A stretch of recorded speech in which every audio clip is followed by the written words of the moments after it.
Newton کا تیسرا قانون کہتا ہے کہ ہر عمل کا ایک برابر لیکن مخالف رد عمل ہوتا ہے۔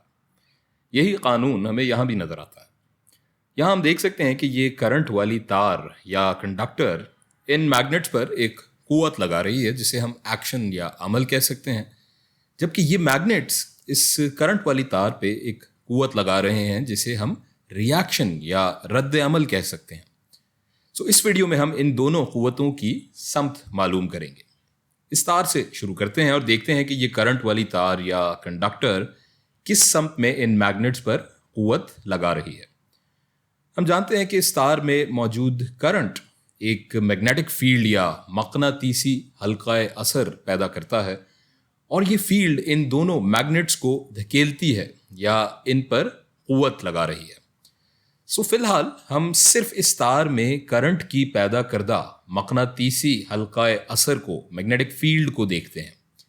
یہ حلقہ اثر دائرے کی شکل میں اس تار کے اطراف میں ہوگا، اور اس کی سمت ہم پچھلی ویڈیوز میں دیکھ چکے ہیں کہ داہنے ہاتھ کے انگوٹھے کے اصول کے تحت ہم بتا سکتے ہیں کہ یہاں اوپر کی جانب ہوگی۔ یہاں میگنیٹک فیلڈ کی سمت اس طرح ہوگی اور کرنٹ کی سمت اوپر کی جانب ہوگی۔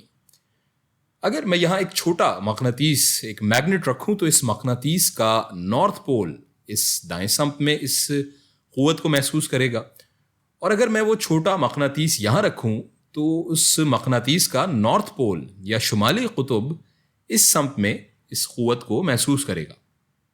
اب ہم دیکھتے ہیں کہ یہاں موجود ہمارے مقناطیس کے یہ دو شمالی اور جنوبی قطب کس سمت میں اس قوت کو محسوس کریں گے۔ یہاں ہم دیکھ سکتے ہیں کہ ہمارا یہ تیر کا نشان اس نارتھ پول سے باہر آ رہا ہے۔ اس نارتھ پول پر اس فیلڈ کی قوت کی سمت نارتھ پول سے باہر کی جانب ہوگی۔ یہاں ساؤتھ پول پر ہم دیکھ رہے ہیں کہ اس قوت کی سمت اندر کی جانب ہے۔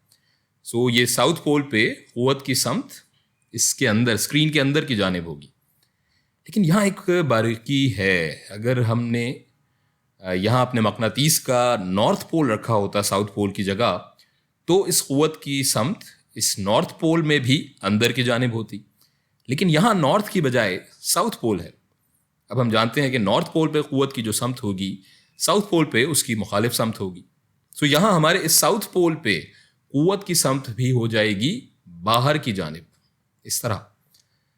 اور اب عمومی طور پر اگر ہم اپنے اس ہارس شو میگنیٹ کو دیکھیں تو یہ کرنٹ والی تار کے حلقہ اثر کی قوت اس مقناطیس کو اسکرین سے باہر کی جانب دھکیل رہی ہے۔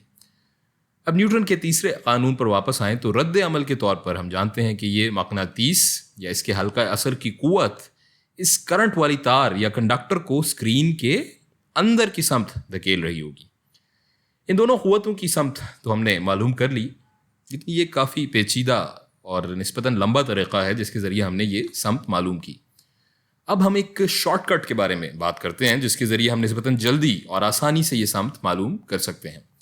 اس شارٹ کٹ کا نام ہے فلیمنگز لیفٹ ہینڈ رول، یا فلیمنگ کا بائیں ہاتھ کا قاعدہ۔ اس قاعدے کے مطابق ہم اپنا بایاں ہاتھ لیں گے اور اپنا انگوٹھا اور یہ پہلی دونوں انگلیاں اس طرح کھولیں کہ یہ تینوں آپس میں عمود یا پرپینڈیکولر ہو۔ اس حالت میں آپ کی یہ درمیانی انگلی کرنٹ کی سمت میں ہوگی، آپ کی انگشت شہادت یا یہ پہلی انگلی جسے ہم کہہ لیں یہ میگنیٹک فیلڈ کی سمت میں ہوگی، اور انگوٹھا آپ کو اس قوت کی سمت بتا رہا ہوگا جو اس کرنٹ والی تار یا کنڈکٹر پہ لگ رہی ہوگی۔ اس کو یاد رکھنے کا ایک مزید آسان طریقہ ہے اس کے سمبلز کے ساتھ۔